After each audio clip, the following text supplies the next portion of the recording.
Voilà. Et donc, je vais peut-être faire un léger résumé pour Fabien. Donc, je crois que on en avait parlé tout à l'heure déjà. Mais en fait, euh, comment dirais-je, je me suis inspiré en fait, d'abord, c'est une étude qui vient pas de moi, qui vient d'un frère, d'un pasteur que j'ai connu il y a une trentaine d'années.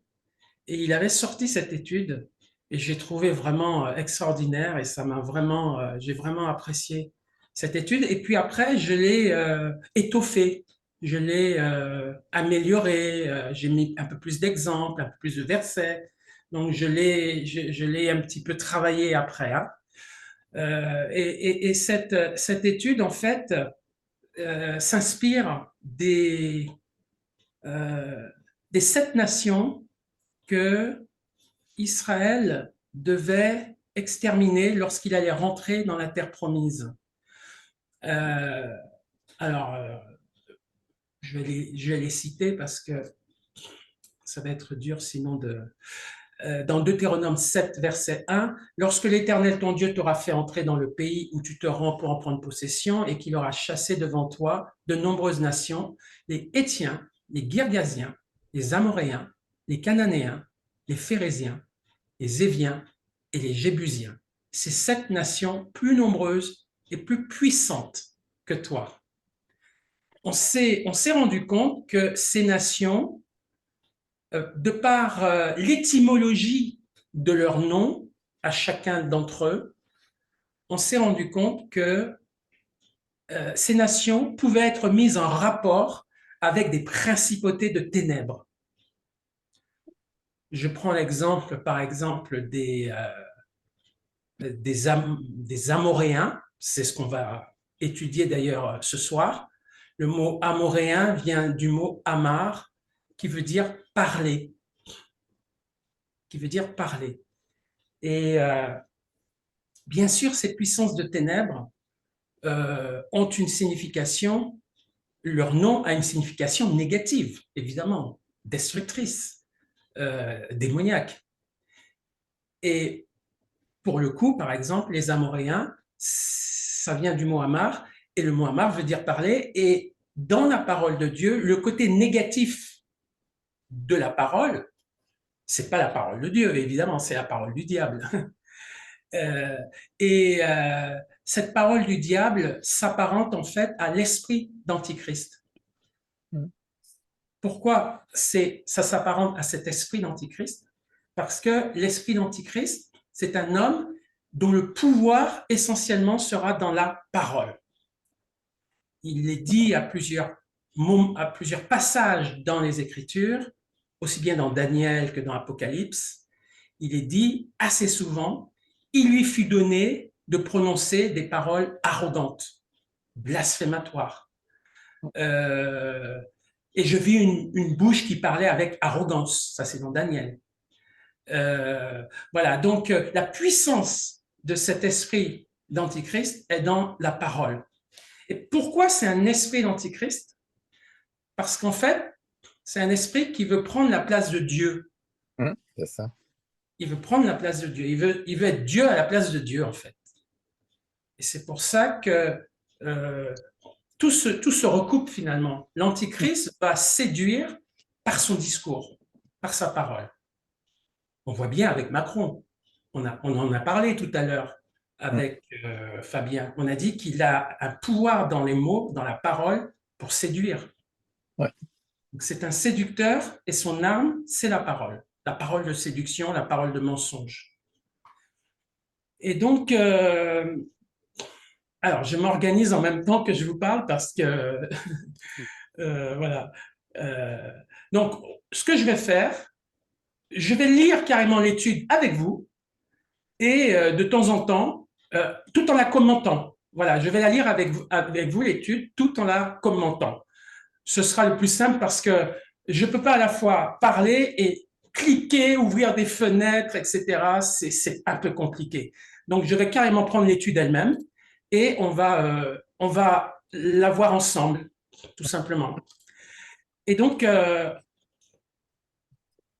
voilà, je fais un partage d'écran. Donc, on va aborder là cet esprit d'Antichrist. Alors, 1 Jean 3, versets 2 et 3 nous dit « Reconnaissez à ceci l'Esprit de Dieu. Tout esprit qui confesse Jésus-Christ venu en chair est de Dieu. Et Amen. tout esprit qui ne confesse pas Jésus n'est pas de Dieu. C'est celui de l'Antéchrist, dont vous avez appris la venue et qui maintenant est déjà dans le monde. » Alors, le mot Antéchrist, il a deux significations en fait. Il a une signification, comme c'est écrit ici, Antéchrist, ça veut dire avant Christ. Et c'est vrai que l'Antichrist va venir avant Jésus pour se faire passer pour Jésus. Ce sera un faux Christ. Et donc, il va venir avant le vrai Christ. Et puis, l'autre signification, c'est antichrist. Et antichrist veut dire contre Christ, opposé à Christ. Donc, les deux sont possibles parce que les deux expriment des idées différentes, mais vraies sur ce personnage. Anté, il sera avant lui. Anti, il sera contre lui, contre Christ. Et donc, on va regarder justement les caractéristiques de l'esprit de l'Antichrist. Alors, il y a pas mal de caractéristiques. Hein. Alors, rappelez-vous une chose, cet esprit d'Antichrist, sa puissance essentiellement, c'est dans la parole. Donc, une première caractéristique, c'est le blasphème. C'est quelqu'un qui blasphème. Et donc, rappelons-nous aussi une chose, l'esprit d'Antichrist, c'est aussi un démon. Hein. C'est pas seulement oh là là, c'est pas seulement une personne physique. La personne physique, ce sera l'Antichrist. Mais là, on parle de l'esprit d'Antichrist. L'esprit d'Antichrist, c'est un démon, c'est une principauté. J'ai tendance à penser, j'ai tendance à croire que, exceptionnellement, là, pour ce qui est de cette puissance de ténèbres-là, l'esprit d'Antichrist, c'est carrément Satan lui-même. Ah oui, ouais. Satan lui-même. Autant l'esprit de servitude, ça pouvait être une principauté juste en dessous du diable, l'esprit de servitude, ou l'esprit du monde, et que, évidemment, Satan est le maître, hein, et comment dirais-je, le chef suprême hein, de toutes ces principautés. Hein. Mais pour ce qui est de l'esprit d'Antichrist, il ne délègue ça à personne. Je pense que c'est lui-même, Satan, qui est cette puissance d'Antichrist. Voilà. Parce que on va voir plus loin que l'esprit d'Antichrist veut être adoré et veut remplacer Dieu. Qui veut remplacer Dieu et être adoré? C'est Satan. Alors, première caractéristique, il blasphème. Daniel 11, verset 36. Le roi fera ce qu'il voudra. Il s'élèvera, il se glorifiera au-dessus de tous les dieux. Et c'est une prophétie de Daniel sur l'Antichrist. Et il dira des choses incroyables contre le Dieu des dieux. Il prospérera jusqu'à ce que la colère soit consommée, car ce qui est arrêté s'accomplira. Vous vous rappelez notre discussion concernant l'Antichrist il y a quelques jours? Oui. Le roi Oui. fera ce qu'il voudra. Le roi. Amen. Donc, Fabien, on a eu une réflexion sur l'Antichrist dimanche et on a de fortes présomptions que ce sera un roi. Et on en a fait la démonstration dimanche. Hein. J'essaierai de te remettre ça par écrit pour essayer d'expliquer pourquoi c'est possible que ce soit un vrai roi. Un vrai roi. Voilà. Ensuite, ça c'était une parenthèse. Autre verset qui montre que c'est un homme que c'est un esprit de blasphème, l'esprit d'Antichrist, et il lui fut donné une bouche qui proférait des paroles arrogantes et des blasphèmes. Donc, sa puissance, comme on l'a dit, c'est la bouche, c'est-à-dire la parole. Voilà. Ensuite, ça c'est sa première caractéristique, il a une puissance dans la parole d'arrogance et de blasphème. Quand on dit blasphème, ça veut dire contre Dieu. Ça veut dire il y a un rejet de Dieu qui se manifeste par la parole. Et c'est ce qu'on voit aujourd'hui dans le monde, en particulier dans cette Europe wokiste. Tout ce qui est de près ou de loin concerne Dieu est blasphémé. Ensuite, le parjure. Alors, j'ai pris l'exemple de Pharaon. Le parjure, c'est, on peut dire, c'est violer un serment qu'on a fait, par exemple, ou mentir sur un serment, ou violer un serment. On voit ici, par exemple, dans Exode 10, que Pharaon s'apprête à soi-disant relâcher le peuple, et puis finalement, il change d'avis. C'est-à-dire, il s'engage, il fait un serment devant Dieu de relâcher les Hébreux pour qu'ils aillent servir Dieu. Et puis finalement, on voit en surbrillance ici, l'Éternel endurcit le cœur de Pharaon et Pharaon ne voulut point laisser aller. Ça, c'est le parjure. Tu fais un serment à Dieu, tu t'engages et puis tu fais le contraire. Ensuite, le reniement. Je parle de l'esprit d'Antichrist, hein, le reniement. On le voit au travers de Pierre, l'apôtre Pierre. Ah oui. Alors, ça montre aussi qu'un esprit d'Antichrist peut nous influencer, hein, même des chrétiens, hein, comme on le voit ici avec l'apôtre Pierre. Hein. C'est très fort, il est puissant. Matthieu 26, que vous en semble? Ils répondirent, il mérite la mort. Là-dessus, ils lui crachèrent au visage et lui donnèrent des coups de poing et des soufflets en disant, Christ, prophétise, dis-nous qui t'a frappé. Cependant, Pierre était assis dehors dans la cour. Une servante s'approcha de lui et dit, toi aussi tu étais avec Jésus le Galiléen. Mais il le nia devant tous, disant, je ne sais ce que tu veux dire. Et ça, c'est une caractéristique aussi de l'esprit d'Antichrist, nier. Vous remarquerez que nier, c'est une parole. Ça vient toujours de la bouche. Donc, l'esprit d'Antichrist, il faut toujours avoir à la pensée, sa puissance, c'est dans la parole.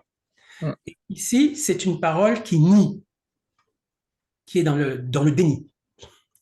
L'esprit d'Antichrist aussi est reconnaissable par le fait qu'il maudit. Donc, on est toujours dans la parole. Hein. Il maudit. On le voit par exemple avec Shimei. Alors, je ne vais peut-être pas toujours lire. Si quelqu'un veut lire, il n'y a pas de souci. Si quelqu'un a à cœur de lire, il peut lire. Oui. Ce qui est marqué là. Tu arrives à voir? Oui. 2 Samuel 16, 5, 6. Ouais. David était arrivé jusqu'à Bachurim. Et voici, il sortit de là un homme de la famille de la maison de Saül, nommé Shimei, fils de Guéra. Il s'avança en prononçant des malédictions. Et il jeta des pierres à David et à tous les serviteurs du roi David, tandis que tout le peuple et tous les hommes vaillants étaient à la droite et à la gauche du roi.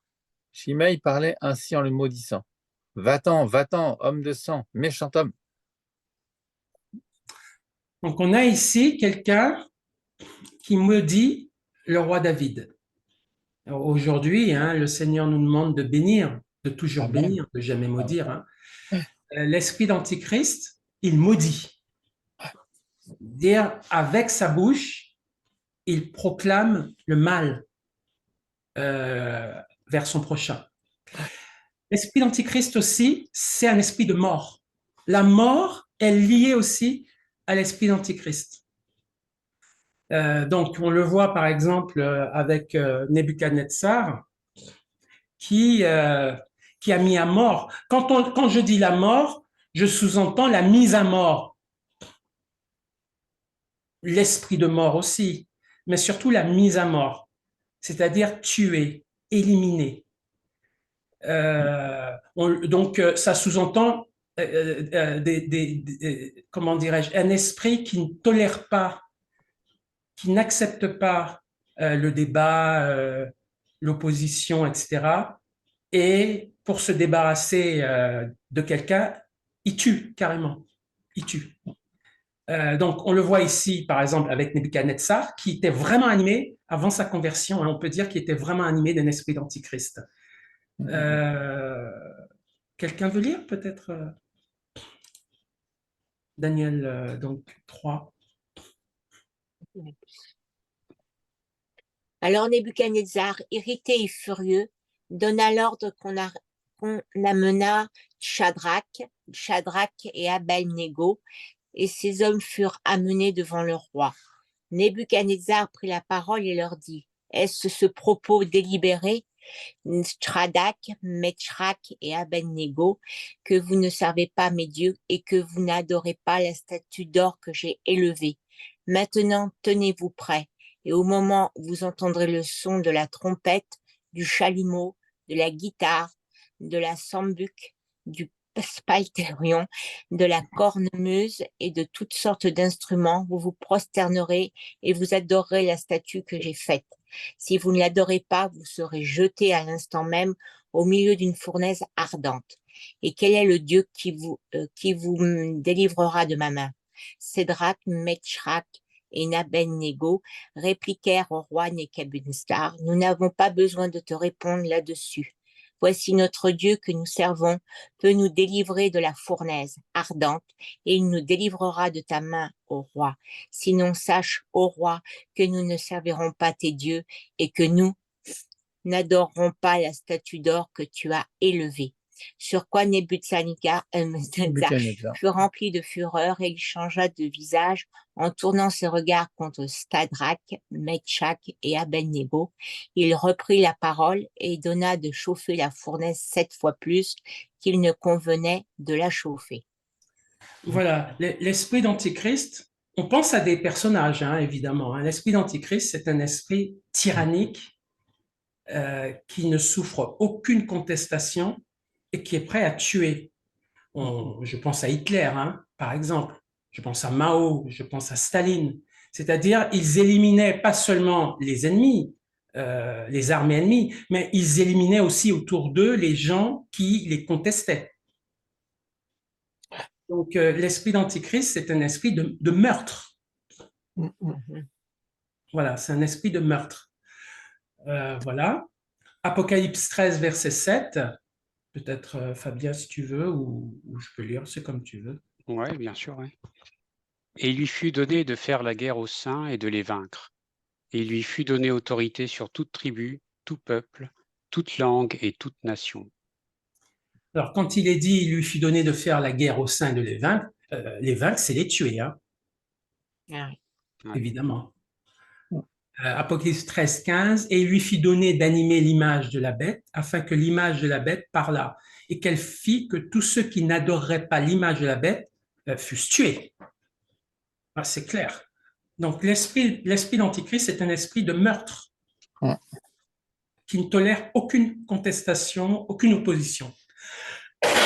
C'est pour ça que j'ai mis ici assassinat, meurtre, génocide, avortement, homicide. Tout ça, c'est l'esprit d'Antichrist. Bah, c'est ça, c'est d'actualité. Hein. C'est tuer, c'est éliminer. Voilà. Autre caractéristique de l'esprit d'Antichrist, c'est la rébellion. On voit un exemple donc avec Satan. C'est un esprit de rébellion, l'esprit d'Antichrist. Satan s'est rebellé contre Dieu. Amen. Pour vouloir prendre sa place. Pierre, tu veux peut-être lire Oui. Excusez-moi. Ésaïe 14, 12, 15. Te voilà tombé du ciel, astre brillant, fils de l'aurore. Tu es abattu à terre, toi, le vainqueur des nations. Tu disais en ton cœur, je monterai au ciel, j'élèverai mon trône au-dessus des étoiles de Dieu. Je m'assiérai sur la montagne de l'assemblée, à l'extrémité du septentrion. Je monterai sur le sommet des nues, je serai semblable au Très-Haut. Et tu as été précipité dans le séjour des morts, dans les profondeurs de la fosse. Amen. Amen. Dans Ézéchiel 28, Brigitte? Alors, Ézéchiel 28, 13, 17. Tu étais en Éden, le jardin de Dieu. Tu étais couvert de toute espèce de pierres précieuses, de sardoine, de topaze, de diamants, de chrysolite, d'onyx, de jaspe, de saphir, d'escarboucle, d'émeraude et d'or. Tes tambourins et tes flûtes étaient à ton service, préparés pour le jour où tu fus créé. Il était un chérubin protecteur aux ailes déployées. Je t'avais placé et tu étais sur la sainte montagne de Dieu. Tu marches au milieu des pierres étincelantes. Tu as été intègre dans tes voies, depuis le jour où tu fus créé jusqu'à celui où l'iniquité a été trouvée chez toi. Par la grandeur de ton commerce, tu as été, tu as été rempli de violence et tu as péché. Je te précipite de la montagne de Dieu et je te fais disparaître, chérubin protecteur. Du milieu des pierres étincelantes, ton cœur s'est élevé au-dessus de ta beauté. Tu as corrompu ta sagesse par ton éclat. Je te jette par terre, je te livre en spectacle au roi. Voilà. Donc, on voit, notamment dans Ésaïe, il disait, je monterai sur le sommet des nues, je serai semblable au Très-Haut. Ouais, je monterai au ciel, j'élèverai mon trône au-dessus des étoiles de Dieu. Donc, il voulait être au-dessus de Dieu. Donc, l'esprit d'Antichrist, c'est ça.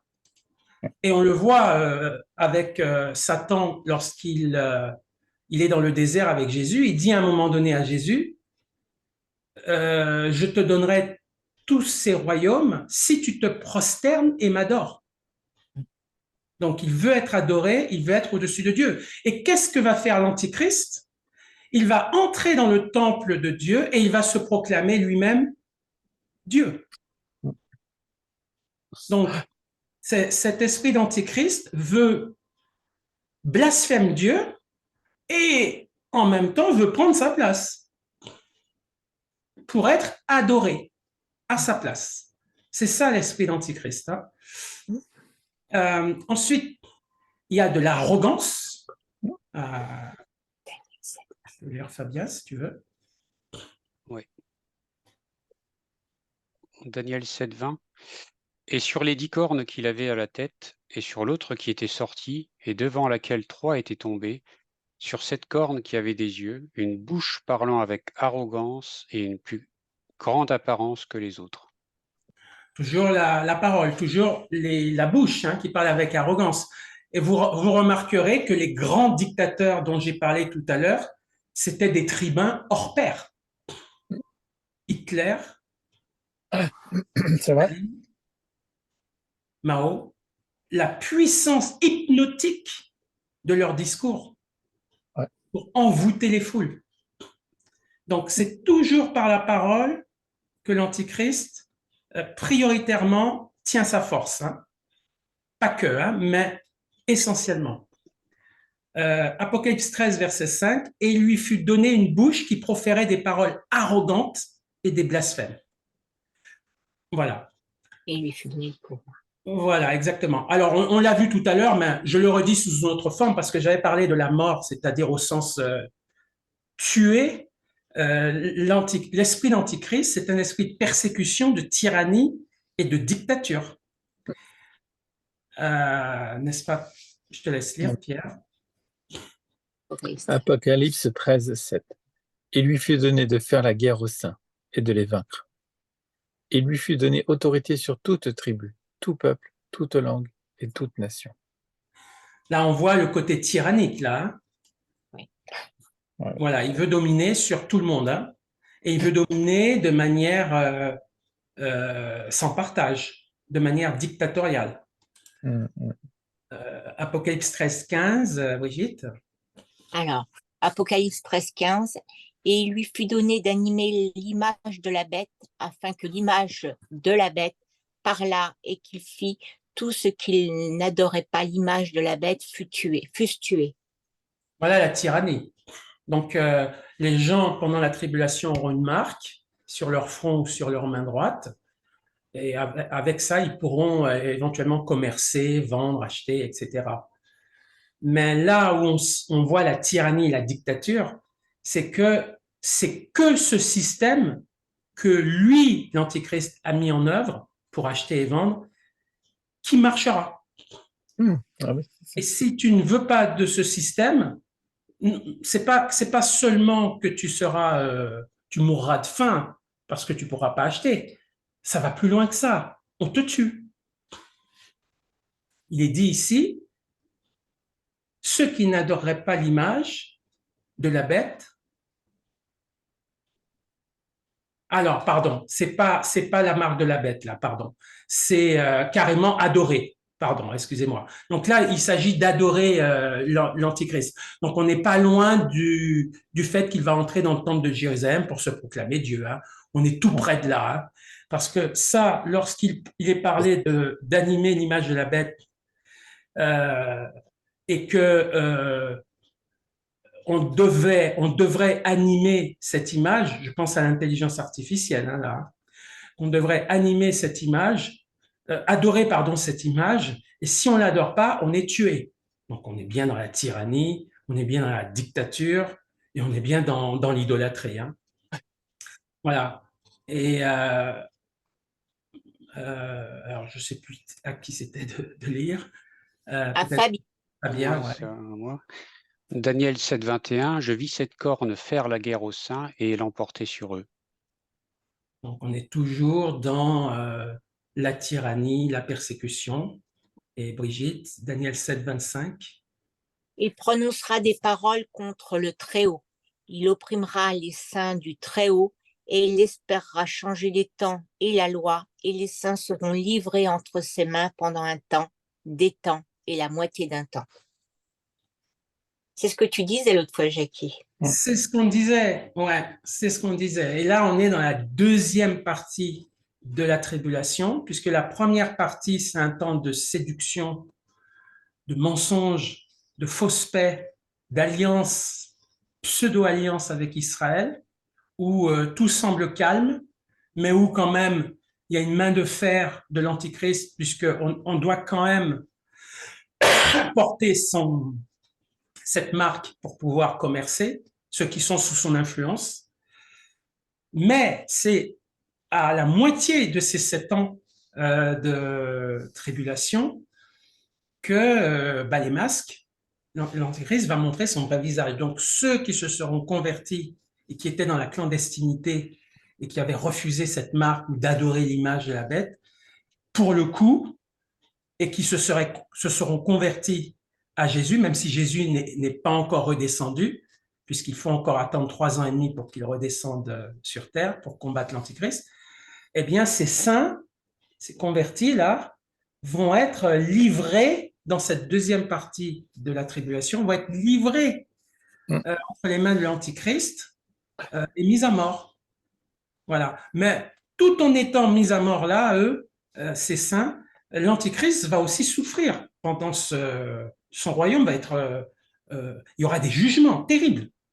Hein, c'est les coupes et c'est les trompettes et c'est les sceaux. Hein, trois types de jugements, hein, coupe, trompette et sceau, qui vont s'abattre sur le royaume de l'Antichrist. Et lui, pendant ce temps-là, il continuera à persécuter quand même les croyants, tout en étant maudit par le Seigneur qui commence ses jugements, qui commencera ses jugements à la moitié de la tribulation. Voilà. Alors, on ne va pas regarder Daniel 8 parce qu'on a déjà pas mal de versets. Donc, il s'auto-glorifie, c'est ce qu'on a vu tout à l'heure, Pierre, tu peux lire Daniel 11. 11, 36, 37. Le roi fera ce qu'il voudra. Il s'élèvera, il se glorifiera au-dessus de tous les dieux, et il dira des choses incroyables contre le Dieu des dieux. Il prospérera jusqu'à ce que la colère soit consommée, car ce qui est arrêté s'accomplira. Il n'aura égard ni au Dieu de ses pères, ni à la divinité qui fait les délices des femmes. Il n'aura égard à aucun Dieu, car il se glorifiera au-dessus de tous. Là, c'est clair. Donc, c'est quelqu'un qui va, c'est moi, moi, moi et moi. Il va se croire Dieu, il va... Enfin, on est dans l'hypertrophie du tyran ou du dictateur accompli, finalement. Mais c'est plus qu'un dictateur, là.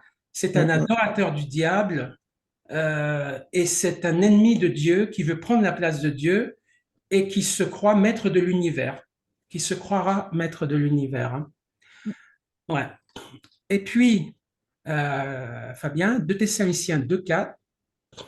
L'adversaire qui s'élève au-dessus de tout ce qu'on appelle Dieu ou de ce qu'on adore jusqu'à s'asseoir dans le temple de Dieu, se proclamant lui-même Dieu. C'est ce qu'on appelle l'abomination, ce que Matthieu appelle l'abomination de la désolation, c'est-à-dire entrer dans le temple qui sera construit à ce moment-là, à la place de la mosquée d'Omar, là, qui est encore là, à Jérusalem.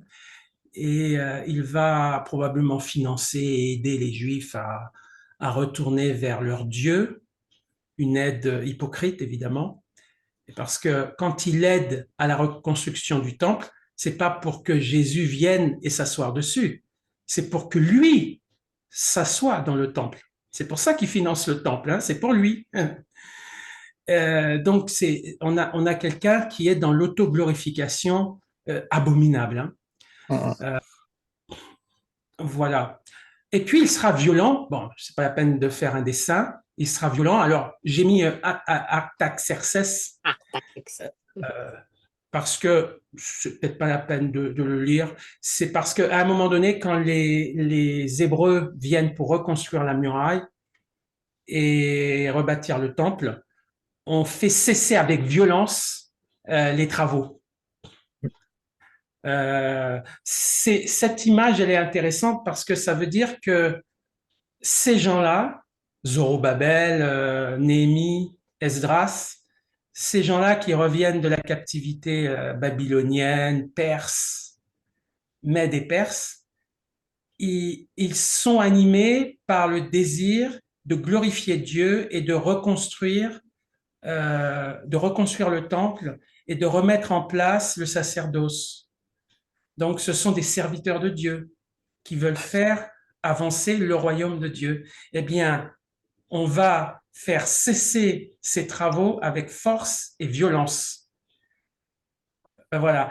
Et ça, ça veut dire quelque part, très bientôt, là, on peut aussi faire cesser les cultes avec violence. Hein? On l'a déjà dans certains pays, déjà. On l'a fait déjà dans certains pays, mais l'esprit d'Antichrist, qui agit évidemment dans certains pays, dans son lieu, je dirais, de prédilection, à mon avis, hein, ça ne tient qu'à moi de dire ça, mais son lieu de prédilection qui sera l'Europe, probablement l'Europe, l'Occident en tout cas, il va déployer une énergie violente pour faire cesser tout ce qui de près ou de loin est une adoration à Christ, hein, ou à Dieu.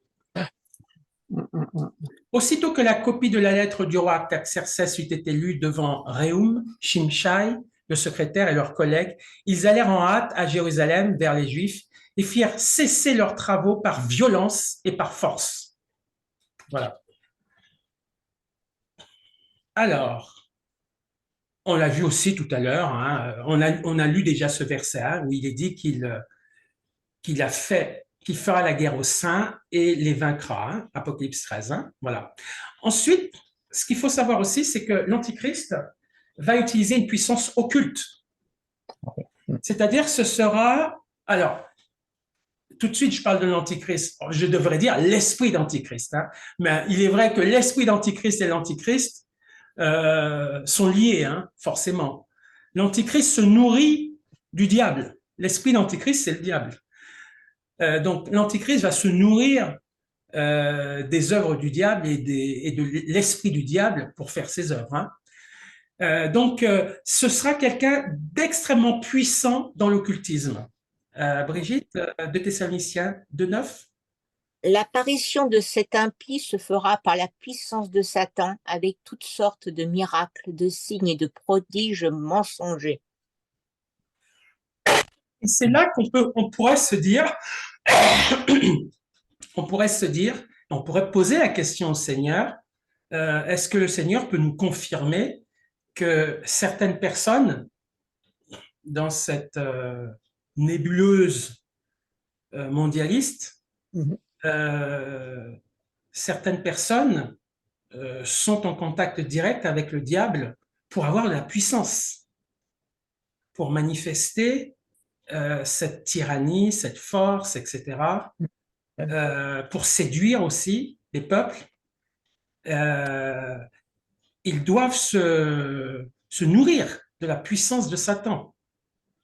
Et donc, l'esprit d'Antichrist, c'est un esprit qui utilisera et qui utilise toutes sortes de stratagèmes occultes, la sorcellerie, la magie, et des prodiges, des miracles, des signes mensongers. on fait tourner les tables, etc.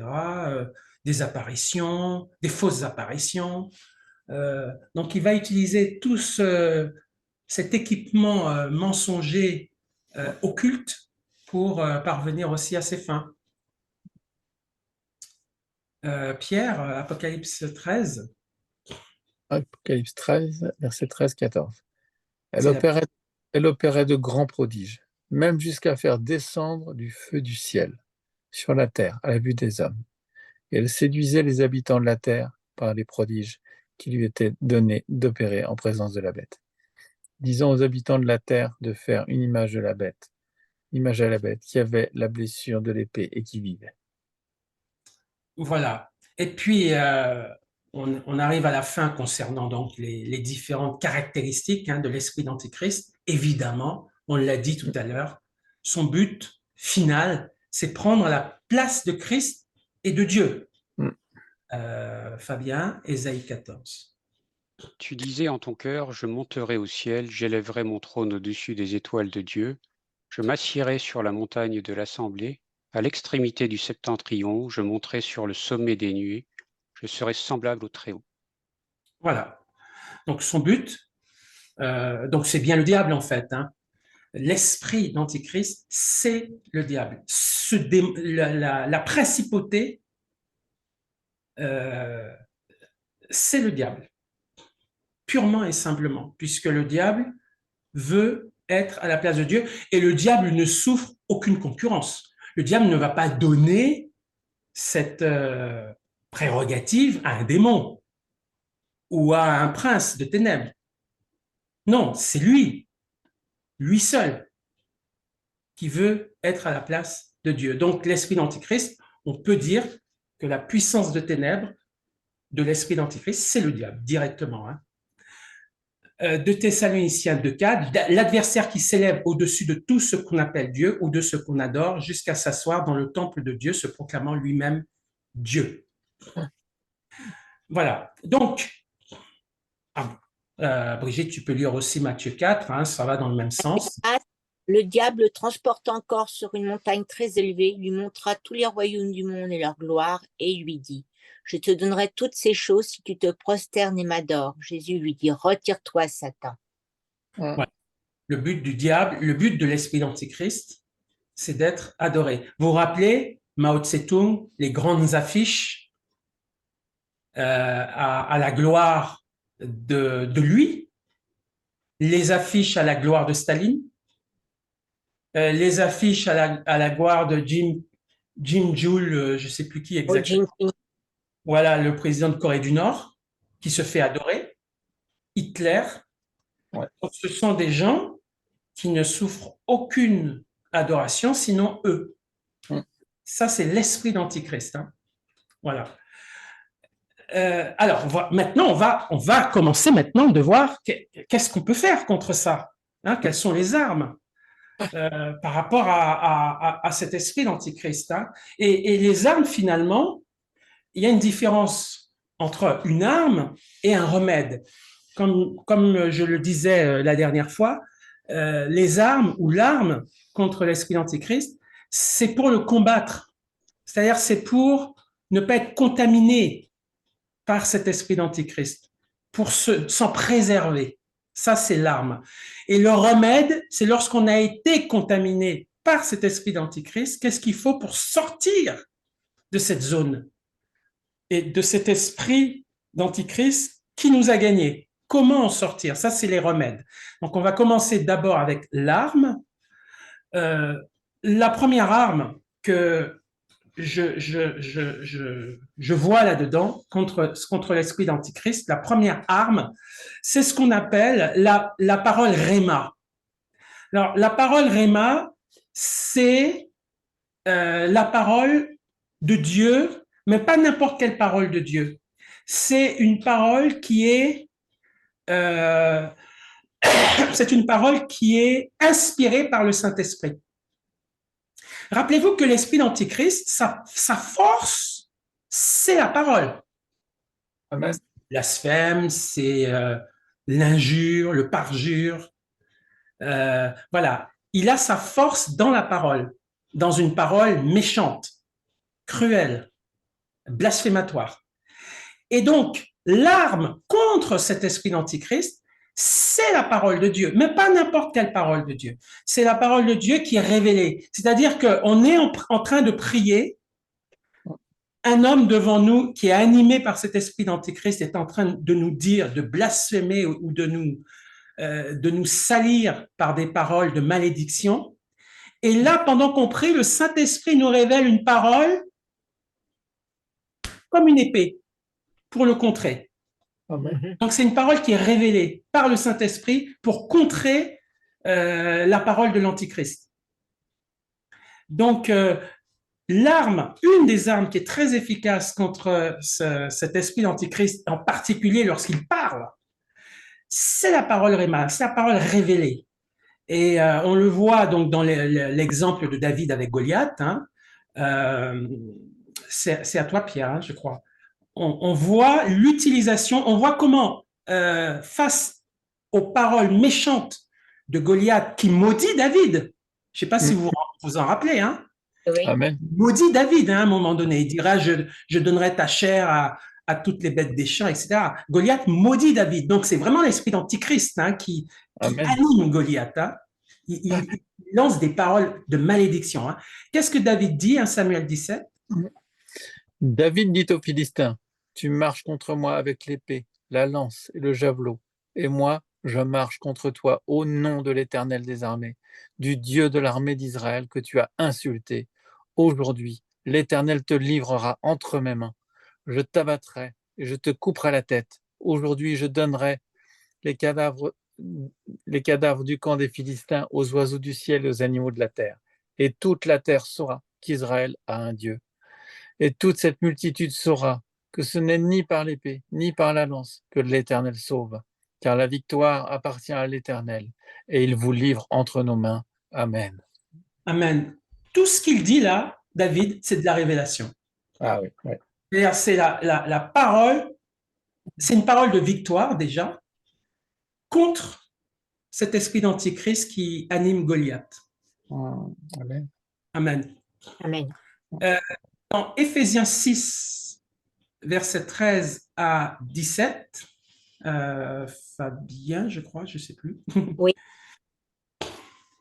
C'est pourquoi prenez toutes les armes de Dieu, afin de pouvoir résister dans le mauvais jour et tenir ferme après avoir tout surmonté.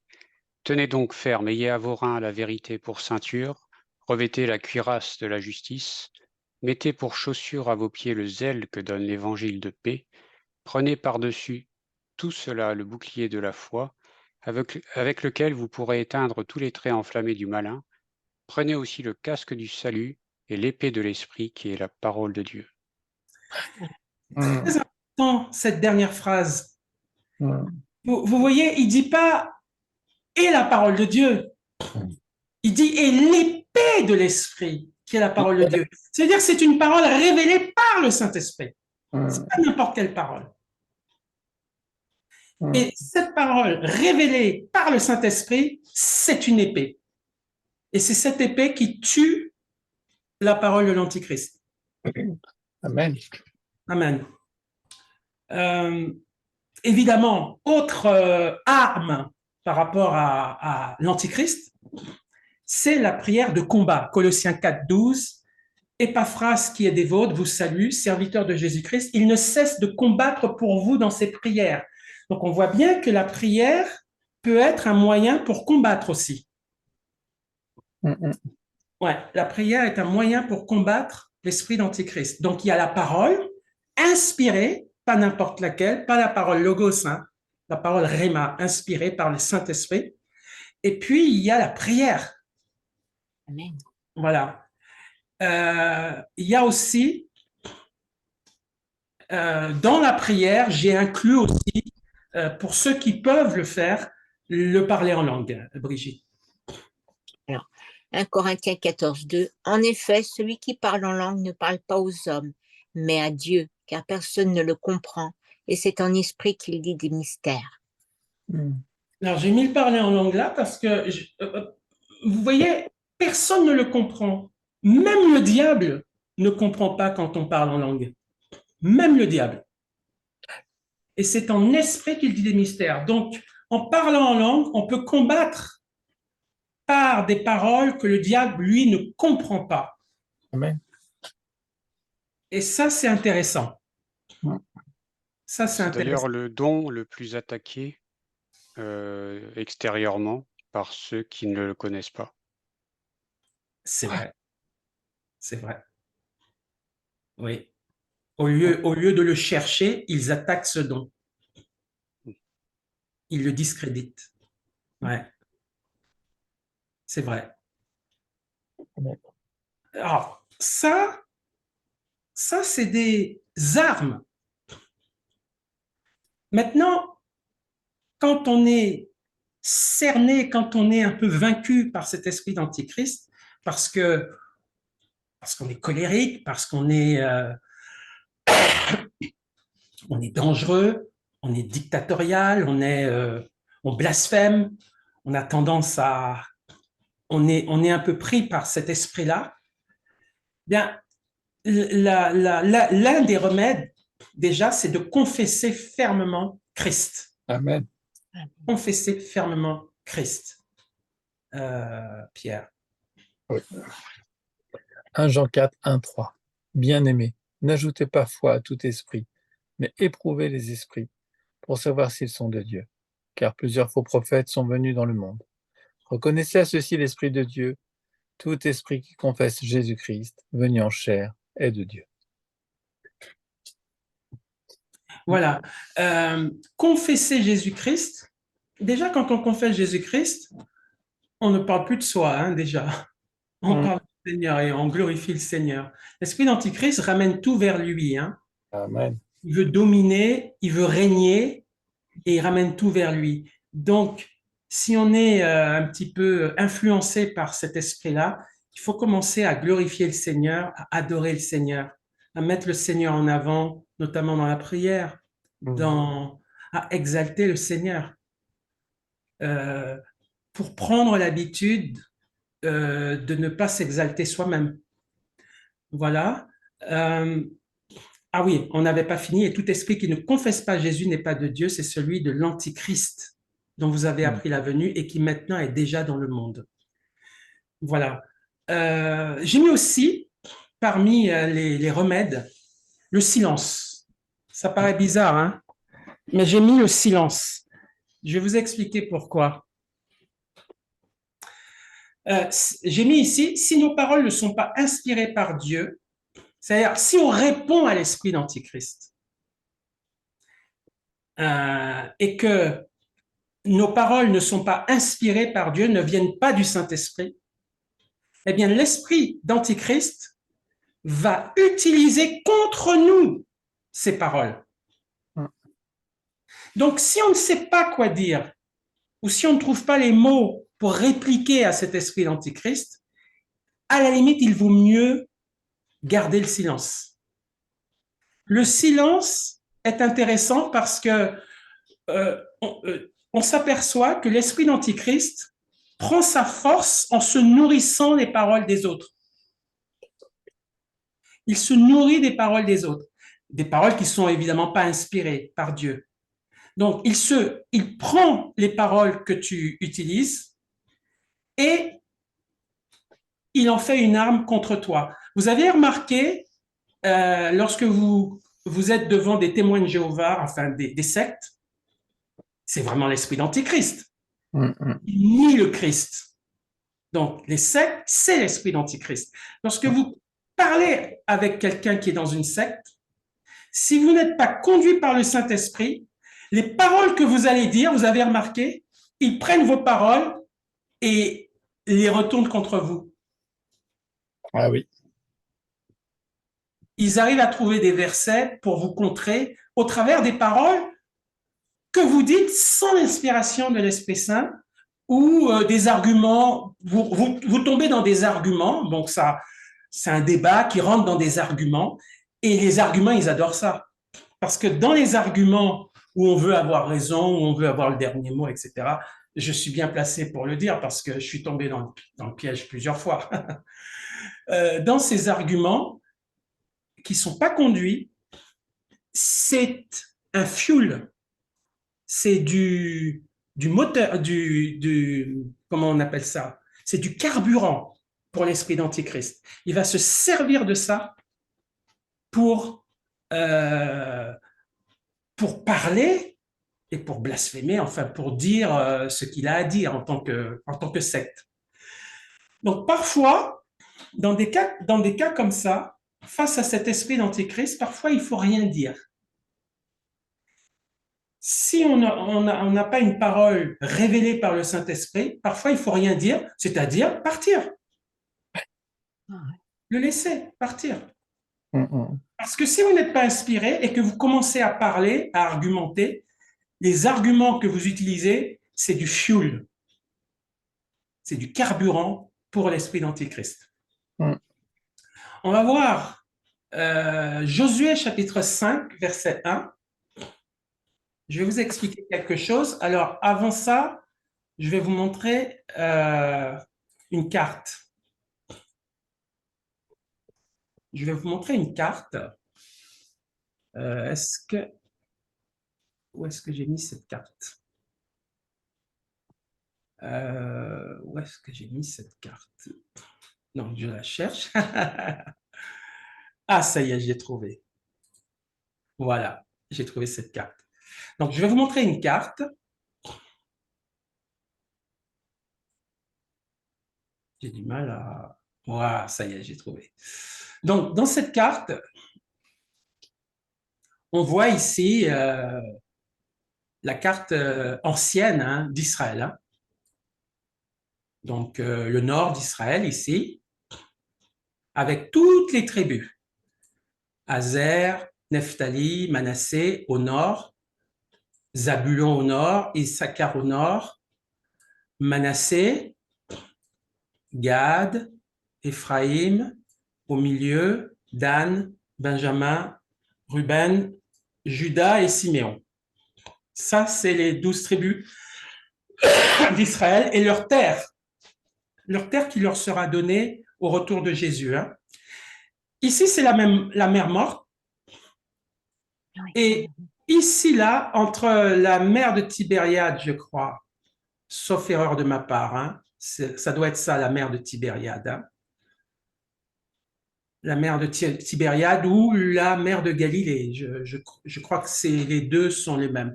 Vous me corrigez hein, si je dis une bêtise. Hein, mais on va dire c'est la mer de Tibériade. Entre la mer de Tibériade et la mer Morte, il y a le Jourdain qui est là. Hein. Vous voyez le Jourdain? Le Jourdain. Vous voyez? Oui, complètement. Voilà, entre la mer Morte et le lac de Tibériade, il y a le Jourdain. Et ici, je reviens donc à... Et vous voyez Jéricho? Jéricho est là, hein, à côté de Benjamin. Hein. Vous voyez Jéricho? Tout près de la mer Morte, mais sur les bords du Jourdain. Sur les bords du Jourdain, juste au nord de la mer Morte, il y a Jéricho. Vous voyez? Oui. Voilà. Et donc, on revient, donc je reviens au texte que j'étais en train de lire. Lorsque tous les rois des Amoréens, rappelez-vous que les Amoréens, c'est l'esprit d'Antichrist. Amar, parler, c'est l'esprit d'Antichrist. Lorsque tous les rois des Amoréens à l'occident du Jourdain et tous les rois des Cananéens près de la mer apprirent que l'Éternel avait mis à sec les eaux du Jourdain devant les enfants d'Israël jusqu'à ce que nous eussions passé, ils perdirent courage et furent consternés à l'aspect des enfants d'Israël. Jéricho, vous vous rappelez, la première ville que Josué devait conquérir, c'était Jéricho. Et comme par hasard, Jéricho se trouve au bord du Jourdain, à l'ouest, à l'occident, juste à l'occident du Jourdain. Ça veut dire que les habitants de Jéricho avaient cette influence de l'esprit d'Antichrist sur eux. Ils étaient influencés par cet esprit-là. Les habitants de Jéricho étaient des Amoréens. Ils étaient influencés par l'esprit d'Antichrist. Et qu'est-ce que dit Josué lorsqu'il va les combattre, Josué avait donné, alors, je vais lire, exceptionnellement, je vais lire le passage ici, Josué 6, verset 10. Josué avait donné cet ordre au peuple. Vous ne crierez point, vous ne ferez point entendre votre voix, et il ne sortira pas un mot de votre bouche, jusqu'au jour où je vous dirai, poussez des cris. Alors vous pousserez des cris. L'arche de l'Éternel fit le tour de la ville, elle fit une fois le tour, puis on rentra dans le camp et l'on y passa la nuit. Et pendant 6 jours, ils vont faire le tour de Jéricho, pas une parole va sortir de leur bouche, pas une parole. C'est comme ça, dans le silence, qu'ils ont vaincu cet esprit d'antichrist qui était sur les habitants de Jéricho, qu'ils vont vaincre Jéricho. Alors, spirituellement, ça a une signification, ça. Ça veut dire que, effectivement, avec cet esprit d'antichrist, soit on est dans le silence, ça ne veut pas dire qu'on ne fait rien, hein. On prie, on jeûne, on parle peu, soit on est animé par l'Esprit de Dieu et on va donner une parole inspirée, une parole réma. Alors, c'est à Brigitte peut-être? Je priais parce que Pierre est un peu fatigué. Fabien, Alors, pardon. ah bah J'ai Fabien. presque fini. J'ai presque fini. Les principaux sacrificateurs et tout le Sanhédrin cherchaient quelques faux témoignages contre Jésus, suffisants pour le faire mourir. Mais ils n'en trouvèrent point. Quoique plusieurs faux témoins se fussent présentés, enfin il en vint 2 qui dirent, « Celui-ci a dit, je puis détruire le temple de Dieu et le rebâtir en 3 jours. » Le souverain sacrificateur se leva et lui dit, « Ne réponds-tu rien? Qu'est-ce que ces hommes déposent contre toi? » Jésus garda le silence. Vous voyez, Ah oui. ici, on a des gens qui veulent le faire parler, qui veulent le faire entrer dans la polémique, ou qui veulent le faire dire une bêtise ou quelque chose, en l'accusant, pour provoquer des paroles en lui. Et là, Jésus, il ne marche pas dans le panneau, il dit rien, il garde le silence. Donc on voit qu'il y a des moments, devant ce genre d'esprit, le silence, c'est la meilleure des armes. Amen. Amen. Ouais, c'est la meilleure des armes. Et j'en ai presque fini avec cette étude aujourd'hui. Autre remède, c'est la vie dans l'esprit. La vie dans l'esprit. Et dans l'esprit. Jean chapitre 2, je vais le lire, hein, versets 6 à 8. Ce qui est né de la chair est chair, et ce qui est né de l'esprit est esprit. Ne t'étonne pas que je t'ai dit, il faut que vous naissiez de nouveau. Le vent souffle où il veut et tu en entends le bruit, mais tu ne sais d'où il vient ni où il va. Il en est ainsi de tout homme qui est né de l'esprit. Amen. Alléluia. Et oui, amen. Parce que celui qui marche dans l'esprit, il échappe à la tyrannie de l'esprit d'Antichrist. Parce qu'il devient insaisissable face à l'ennemi. Dans le sens, pas insaisissable dans le sens qu'on ne peut pas l'attraper et le persécuter, mais insaisissable dans le sens qu'on ne peut pas le mettre dans sa poche. On ne peut pas le faire dire des choses qui vont dans le sens de l'esprit d'Antichrist. On ne peut pas le faire changer d'avis. On ne peut pas le corrompre. Et on ne peut pas faire qu'il donne du crédit à l'esprit d'Antichrist, à l'Antichrist ou à l'esprit d'Antichrist. On n'y arrivera pas. Pourquoi? Parce qu'il marche dans l'esprit. La Bible dit dans 1 Corinthiens 2,15, l'homme spirituel, au contraire, juge de tout. Il n'est lui-même jugé par personne. Donc, pour finir, je dis ici que la vie dans l'esprit nous aide à ne pas plier devant l'esprit d'Antichrist, mais à demeurer ferme. Et on le voit hein, avec Shadrach, Meshach et Abednego. On voit ici, dans le cas de ces 3 amis de Daniel qui finalement ont été jetés dans le feu, face à la tyrannie et à l'esprit d'Antichrist de Nebuchadnezzar, eux, ils étaient toujours dans la prière, ils étaient toujours dans le Seigneur, dans la louange, ils étaient dans l'esprit. Amen. Et en étant dans l'esprit, ils ont pu rester fermes et ne pas être vaincus par l'esprit d'Antichrist. Et quand je dis être vaincu par l'esprit d'Antichrist, je répète ce que je dis à nouveau, je ne suis pas en train de dire être vaincu par l'esprit d'Antichrist ne veut pas dire mourir ou être persécuté. Être vaincu par l'esprit d'Antichrist, ça veut dire céder à l'esprit d'Antichrist. Ça veut dire adorer la statue. C'est ça, céder, c'est ça, perdre, être vaincu. C'est adorer la statue, adorer le roi, se prosterner devant lui. Ça, c'est la défaite. Et devant ce risque, celui qui est dans l'esprit ne tombe pas dans ce travers, ne tombe pas dans dans ça. Et ce qui est extraordinaire là-dedans, c'est que lorsqu'on est ferme par rapport à l'esprit d'Antichrist, lorsqu'on marche avec le Seigneur et qu'on est ferme, eh bien, c'est la meilleure façon finalement que quelqu'un qui serait sous cette emprise d'esprit d'Antichrist, je pense à un président dont je ne donnerai pas le nom,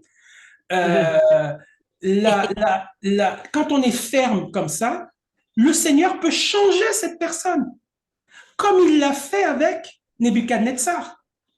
Parce que s'ils avaient été dans la compromission, Nebuchadnezzar ne se serait jamais converti. Amen. Mais comme ils sont restés fermes, ils ont tenu bon, à un moment donné, l'esprit d'Antichrist a cessé d'influencer Nebuchadnezzar et Nebuchadnezzar s'est converti. Voici maintenant l'ordre que je donne. Tout homme à quelque peuple, nation ou langue qu'il appartienne, qui parlera mal du Dieu de Shadrach, de Meshach et d'Abednego, sera mis en pièces et sa maison sera réduite en un tas d'immondices, parce qu'il n'y a aucun autre Dieu qui puisse délivrer comme lui. Après cela, le roi fit prospérer Shadrach, Meshach et Abednego dans la province de Babylone. Voilà, ça sert à ça d'être ferme, de ne pas se laisser corrompre. Malheureusement, comme une bonne partie de l'Église s'est laissée corrompre, parce que quand on ne se laisse pas corrompre, Dieu éventuellement peut nous utiliser pour changer les choses. Pour changer les choses. Alors évidemment, on passe par la persécution, parce que ils ont quand même été persécutés, puisqu'ils ont été jetés dans le feu. Mais Dieu s'est servi de ça pour faire un miracle. Mais ils auraient été brûlés dans le feu, et ils seraient morts dans le feu, Dieu aurait quand même pu faire un réveil dans tout le pays par leur martyr. Comme c'est le cas dans le monde. Voilà, qu'ils soient martyrisés ou qu'ils soient sortis vivants du feu, c'est du pareil au même. Dieu avait le pouvoir de faire un réveil dans tout le pays, dans tout l'empire babylonien, à cause de leur fermeté. Donc, j'en ai fini avec l'esprit d'Antichrist. On a vu donc à quoi ça ressemble, cette puissance de ténèbres. C'est Satan lui-même, hein, en fait. Quelles sont les caractéristiques et puis quelles sont les armes et surtout, et aussi les remèdes face à cet esprit d'Antichrist. Voilà, que le Seigneur bénisse cette... Amen, merci beaucoup. Hein.